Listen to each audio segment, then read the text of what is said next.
Ok? Ok? Senhor Csaba Kőrösi, presidente da 77ª Assembleia Geral das Nações Unidas, senhor Antônio Guterres, secretário-geral das Nações Unidas, senhoras e senhores, chefes de Estado, de governo e de delegações, senhoras e senhores, começo por cumprimentá-lo, embaixador Csaba Kőrösi, pela eleição para presidir esta Assembleia Geral. Esteja certo de contar com o apoio do Brasil. O tema escolhido para este debate geral gira em torno de um conceito que se aplica perfeitamente ao momento que vivemos, um divisor de águas. Senhor presidente, nossa responsabilidade coletiva nessa Assembleia Geral é compreender o alcance dos desafios que compõem esse divisor de águas e, a partir daí, construir respostas que tirem sua força dos objetivos que são comuns a todos nós. A tarefa não é simples, mas, a rigor, não temos alternativa.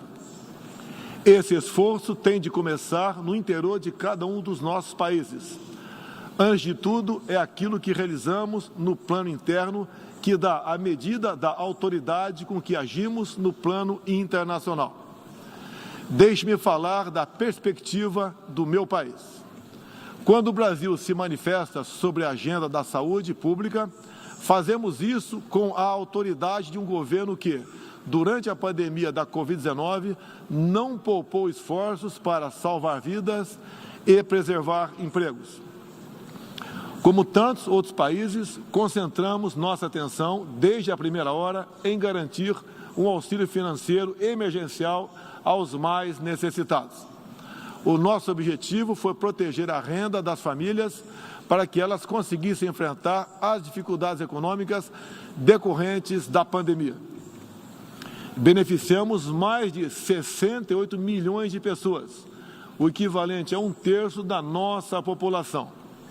Em paralelo, lançamos um amplo programa de imunização, inclusive com produção doméstica de vacinas. Somos uma nação com 210 milhões de habitantes e já temos mais de 80% da população vacinada contra a Covid-19. Todos foram vacinados de forma voluntária, respeitando a liberdade individual de cada um. Da mesma forma, no terreno da economia, o Brasil traz a autoridade de um país que, em nome de um crescimento sustentável e inclusivo, vem implementando reformas para a atração de investimentos e melhorias das condições de vida de sua população. No meu governo, extirpamos a corrupção sistêmica que existia no país. Somente entre o período de 2003 e 2015, onde a esquerda presidiu o Brasil, o endividamento da Petrobras, por má gestão, loteamento político e em desvios, chegou à casa dos 170 bilhões de dólares. O responsável por isso foi condenado em 3 instâncias, por unanimidade. Delatores devolveram $1 bilhão e pagamos para a Bolsa Americana outro bilhão por perdas de seus acionistas. Esse é o Brasil do passado. Aprimoramos os serviços públicos com redução de custos e investimentos em ciência e tecnologia. Hoje, por exemplo, o Brasil é o 7º país mais digitalizado do mundo. São 135 milhões de pessoas que acessam 4.900 serviços do meu governo. O Brasil foi pioneiro na implantação do 5G na América Latina. Levamos adiante uma abrangente pauta de privatizações e concessões, com ênfase na infraestrutura. Concluímos o projeto de transposição do Rio São Francisco, levando água para o Nordeste brasileiro. Adotamos novos marcos regulatórios, como o do saneamento básico, o das ferrovias e o do gás natural. Além disso, melhoramos o ambiente de negócios, com a Lei da Liberdade Econômica e a Lei de Startups. Como resultado, criamos oportunidades para o jovem empreender e ter empregos de qualidade. Coroando todo esse esforço de modernização da economia brasileira, estamos avançando a passos largos para o ingresso do Brasil como membro pleno da Organização para a Cooperação e Desenvolvimento Econômico, a OCDE. Apesar da crise mundial, o Brasil chega ao final de 22 com uma economia em plena recuperação. Temos emprego em alta e inflação em baixa. A economia voltou a crescer. A pobreza aumentou em todo o mundo sob o impacto da pandemia. No Brasil, ela já começou a cair de forma acentuada. Os números falam por si só. A estimativa é de que, no final de 22, 4% das famílias brasileiras estejam vivendo abaixo da linha da pobreza extrema. Em 2019, eram 5,1%. Isso representa uma queda de mais de 20%. O Auxílio Brasil, programa de renda mínima criado no meu governo durante a pandemia, que atende 20 milhões de famílias, faz pagamentos de quase $4 por dia às mesmas. O desemprego caiu 5 pontos percentuais, chegando a 9%, taxa que não se via há 7 anos. Reduzimos a inflação com estimativa de 6% no corrente ano. Tenho a satisfação de anunciar que tivemos deflação inédita no Brasil nos meses de julho e agosto. Desde junho, o preço da gasolina caiu mais de 30%. Hoje, um litro no Brasil custa cerca de 90 centavos de dólares. O preço da energia elétrica também teve uma queda de mais de 15%. Quero ressaltar que o custo da energia não caiu por causa de tabelamento de preços ou qualquer outro tipo de intervenção federal. Foi resultado de uma política de racionalização de impostos formulada e implementada com apoio do Congresso Nacional. Em 2021, o Brasil foi o quarto maior destino de investimentos estrangeiros direto no mundo. Nosso comércio exterior alcançou a marca histórica de 39% do PIB, mesmo diminuindo ou zerando impostos de milhares de produtos. No plano interno, também estamos batendo recordes em 3 áreas: arrecadação fiscal, lucro das empresas estatais e relação entre dívida pública e PIB. Aliás, em 21, tivemos superávit no resultado consolidado de contas públicas. O PIB brasileiro aumentou 1,2% no segundo semestre. A projeção de crescimento para 22 chega a 3%. Temos a tranquilidade de quem está no bom caminho, o caminho de uma prosperidade compartilhada entre os brasileiros e, mais além, compartilhada com nossos vizinhos e outros parceiros mundo afora. É isso que vemos, por exemplo, na produção de alimentos. Há 4 décadas, o Brasil importava alimentos. Hoje, somos um dos maiores exportadores mundiais. Isso só foi possível graças a pesados investimentos em ciência e inovação, com vistas à produtividade e à sustentabilidade.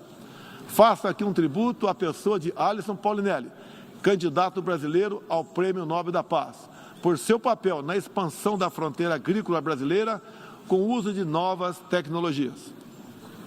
Este ano, o Brasil já começou a colheita da maior safra de grãos da nossa história. Estima-se pelo menos 270 milhões de toneladas. O Brasil também, em poucos anos, passará de importador a exportador de trigo. Para o período de 22-23, a previsão é que a produção total ultrapasse os 300 milhões de toneladas. Como afirmou a diretora-geral da Organização Mundial do Comércio, em recente visita que nos fez, se não fosse o agronegócio brasileiro, o planeta passaria fome, pois alimentamos mais de 1 bilhão de pessoas ao redor do mundo. O nosso agronegócio é orgulho nacional.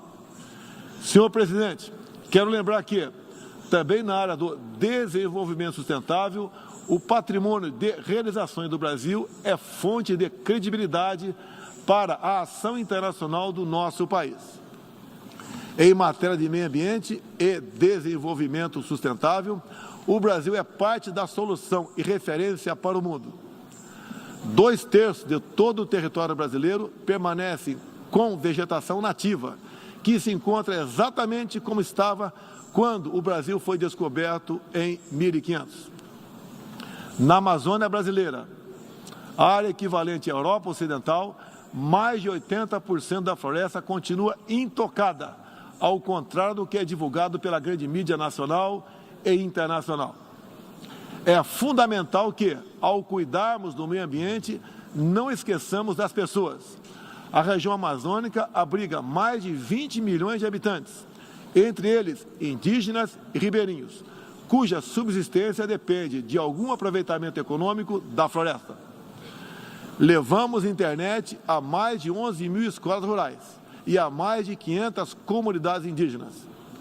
O Brasil começou sua transição energética há quase meio século, em reação às crises do petróleo daquela época.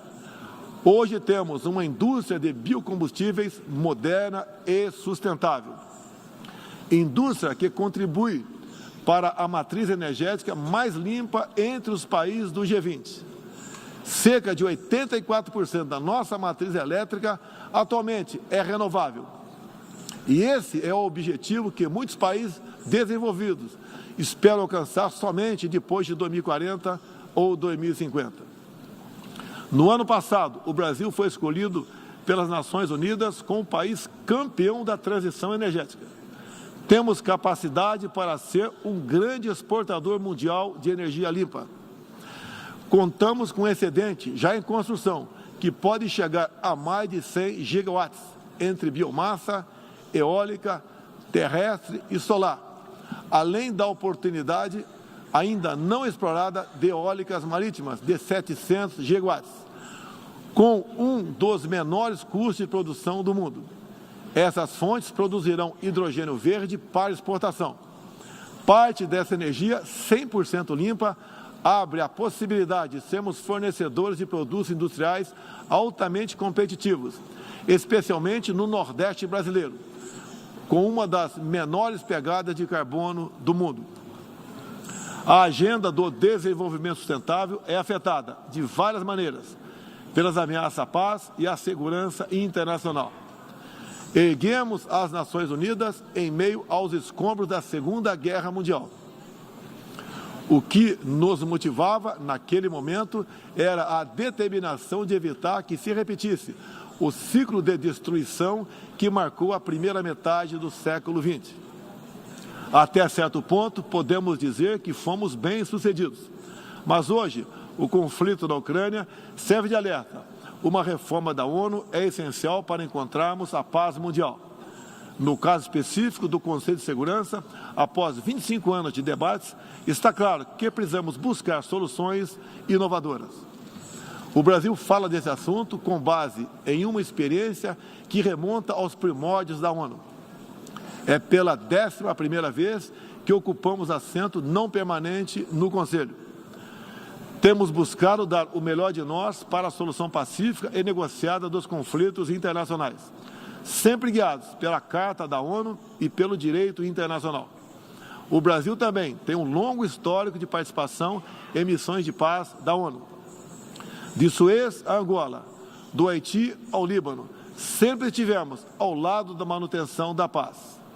Também contribuímos para a paz ao abrirmos nossas fronteiras para aqueles que buscam a chance de reconstruir suas vidas em nosso país. Desde 2018, mais de 6 milhões de irmãos venezuelanos foram obrigados a deixar seu país. Muitos deles vieram para o Brasil. Nossa resposta a esse desafio foi a Operação Acolhida, que se tornou referência internacional. Já são mais de 350 mil venezuelanos que encontraram em território brasileiro assistência emergencial, proteção, documentação e a possibilidade de um recomeço. Todos têm acesso ao mercado de trabalho, a serviços públicos e a benefícios sociais.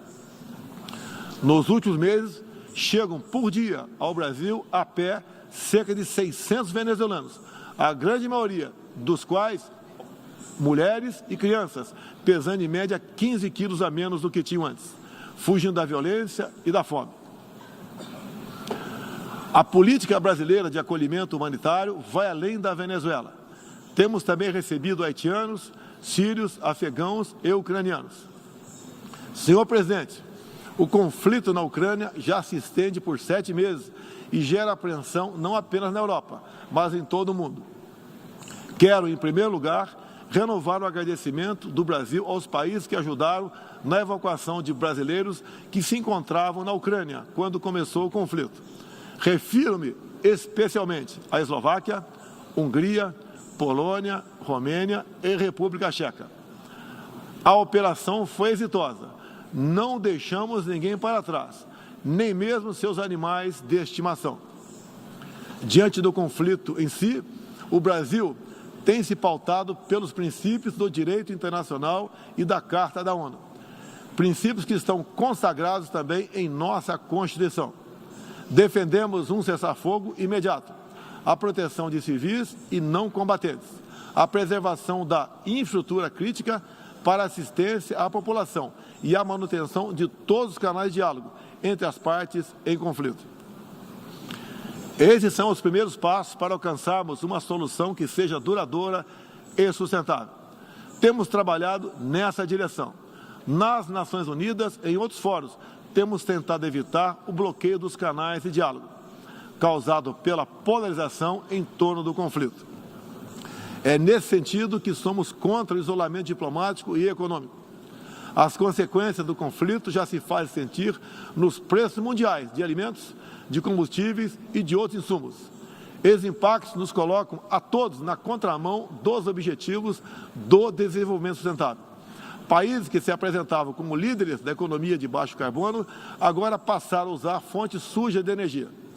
Isso configura um grave retrocesso para o meio ambiente.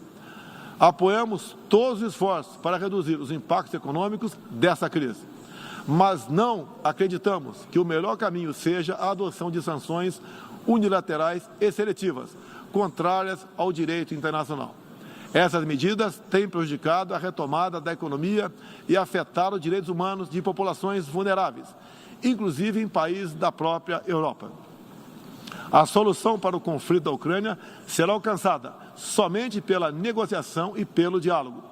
Faço aqui um apelo às partes, bem como a toda a comunidade internacional. Não deixe escapar nenhuma oportunidade de pôr fim ao conflito e de garantir a paz. A estabilidade, a segurança e a prosperidade da humanidade correm sério risco se o conflito continuar. Senhor presidente, tenho sido um defensor incondicional da liberdade de expressão. Além disso, no meu governo, o Brasil tem trabalhado para trazer o direito à liberdade de religião para o centro da agenda internacional de direitos humanos. É essencial garantir que todos tenham o direito de professar e praticar livremente sua orientação religiosa, sem discriminação. Quero aqui anunciar que o Brasil abre suas portas para acolher os padres e freiras católicos que têm sofrido perseguição do regime ditatorial da Nicarágua. O Brasil repudia a perseguição religiosa em qualquer lugar do mundo. Outros valores fundamentais para a sociedade brasileira, com reflexo na pauta dos direitos humanos, são a defesa da família, do direito à vida desde a concepção, a legítima defesa e o repúdio à ideologia de gênero. Quero também destacar aqui a prioridade que temos atribuído à proteção das mulheres. Nosso esforço em sancionar mais de 70 normas legais sobre o tema desde o início do meu governo, em 2019, é prova cabal desse compromisso. Combatemos a violência contra as mulheres com todo rigor. Isso é parte da nossa prioridade mais ampla de garantir segurança pública a todos os brasileiros. Os resultados aparecem em nosso governo.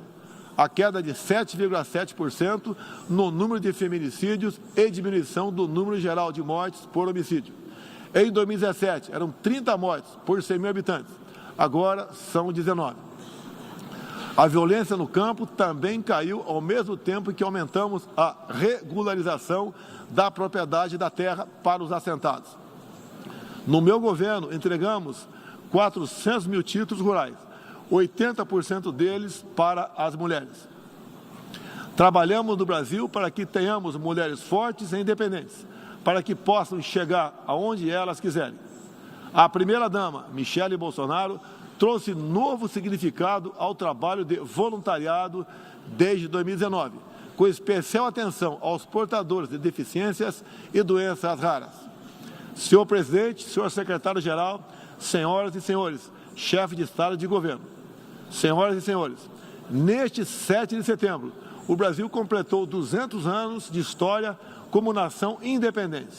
Milhões de brasileiros foram às ruas, convocados pelo seu presidente, trajando as cores da nossa bandeira. Foi a maior demonstração cívica da história do nosso país. Um povo que acredita em Deus, pátria, família e liberdade. Muito obrigado a todos os senhores.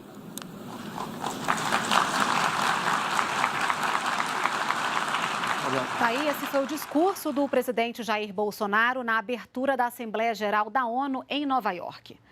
Essas e outras informações você pode conferir nas nossas redes sociais. Fique agora com a programação da TV Brasil.